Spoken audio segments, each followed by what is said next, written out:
ఒకడు పోతే ఇంకోడొచ్చి కూర్చోడానికి ఇదేం గొప్ప అనుకున్నావరా? మా తండ్రులు తరతరాల నుంచి కట్టుకున్న సామ్రాజ్యాన్ని కాపాడడానికే మమ్మల్ని పుట్టించింది. ఎవడో ఎక్కడి నుంచో వచ్చి ఏలుతోంటే చూస్తూ ఈకలు పీకమని కాదు. నెపోటిజం ఏంట్రా మన దేశం ఇలా అయింది?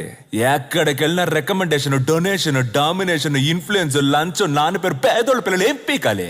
కష్టపడి ఫస్ట్ ర్యాంక్ వచ్చినోడు ఏం పీకాలి? లంచం తీసుకొని ఆఫీసర్ ఏం పీకాలి? కాయ కష్టం చేసే వాళ్ళు ఏం పీకాలి? ఒక్కడే దూసుకెళ్ళి తల నరికినోడు ఏం పీకాలి? మెరిట్ లో వచ్చిన వాళ్ళం అమ్మా. మాలాంటి వాళ్ళకి కాస్త రెస్పెక్ట్ ఇవ్వండమ్మా. మీ అబ్బాలంతా కరెక్ట్ గానే చేశారు, కానీ ఒక్క మిస్టేక్ చేశారు. మీ అందరినీ నా కాలంలో పుట్టించారు. నేనే వెళ్తూ ఉంటాను, నన్ను చూసి పీక్కుంటూ ఉన్నాడు.